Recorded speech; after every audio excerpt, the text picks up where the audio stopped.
नमस्कार दोस्तों, आप सभी को हनुमान जयंती की बहुत बहुत शुभकामनाएं। आज मैं आपको हनुमान जी के जन्म से जुड़ी हुई दो पौराणिक कथाएं सुनाने वाली हूँ। अगर आपको कहानियाँ पसंद आए तो नीचे कमेंट बॉक्स में हनुमान जी की जय अवश्य लिखें। तो आइए सुनते हैं हनुमान जी की कहानी। महावीर हनुमान जी को शिव जी का 11वां रुद्र अवतार कहा जाता है।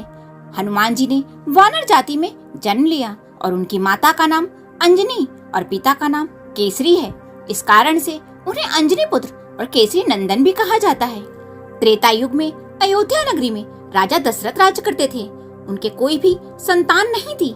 इस कारण से वे बहुत दुखी रहते थे। एक बार अयोध्या नरेश अपनी तीनों पत्नियों के साथ पुत्रेष्टि यज्ञ कर रहे थे। यह यज्ञ पुत्र प्राप्ति के लिए किया जा रहा था। यज्ञ के संपन्न होते ही यज्ञ कुंड से स्वयं अग्निदेव खीर का पात्र लेकर प्रकट हुए और राजा दशरथ को दिया। राजा दशरथ ने तीनों रानियों में खीर को बराबर बराबर बांट दिया। जब राजा दशरथ की तीसरी रानी कैकेयी खीर खाने लगी, तभी वहाँ एक चील उड़ते हुए आई और उस पात्र से कुछ खीर लेकर उड़ गई। उड़ते उड़ते वह चील उस स्थान पर जा पहुंची जहाँ माता अंजना और उनके पति वानर राज केसरी संतान प्राप्ति हेतु भगवान शिव की तपस्या कर रहे थे।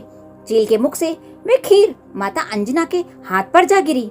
उन्होंने उसे भगवान का प्रसाद समझकर खा लिया और इसी प्रसाद की वजह से चैत्र मास की पूर्णिमा को हनुमान जी का जन्म हुआ। कहा जाता है कि जब हनुमान जी का जन्म हुआ तो उन्होंने जनेऊ धारण किया हुआ था। एक अन्य कथा के अनुसार एक दिन मां अंजनी पर्वत के शिखर पर खड़ी हुई सूर्य देव के तेज और खूबसूरती का आनंद ले रही थी। तभी वहाँ बहुत तेज हवा चलनी शुरू हो गई। हवा का वेग इतना तीव्र था कि उनके वस्त्र उड़ने लगे। उन्होंने सोचा कि ये जरूर किसी दानव या असुर की उदंडता हो सकती है। वह क्रोधित होकर बोली, ये कौन अभद्र है जो मेरे जैसी एक पति परायण स्त्री का अपमान करने की चेष्टा कर रहा है। तभी उनके सामने पवन देव प्रकट हुए और क्षमा मांगते हुए बोले, देवी मुझे माफ कर दें और शांत हो जाएं। आपके पति को जो वरदान प्राप्त है उसी के अनुसार आपको मेरे समान एक शक्तिशाली पुत्र प्राप्त होगा। इसी वरदान को पूरा करने के लिए मैंने आपके शरीर को स्पर्श किया है। मेरे स्पर्श के माध्यम से रुद्रदेव का एक अंग आपके शरीर में प्रवेश कर चुका है। इसलिए महादेव के अवतार के रूप में आपका पुत्र इस धरती पर जन्म लेगा। जिसके बाद भगवान शिव ने महाबली हनुमान के रूप में वानर राज केसरी के यहाँ जन्म लिया। दोपहर के बाद सूर्योदय के समय बालक को भूख लगने लगी। माता अंजना उनके लिए फल लाने गयी और इधर लाल वर्ण के सूर्य को फल समझकर हनुमान जी उसे लेने के लिए आकाश में उछल गए। उस दिन अमावस्या होने के कारण सूर्य को ग्रसने राहु आया था, परंतु हनुमान जी को दूसरा राहु मानकर वो वहाँ से भाग गया।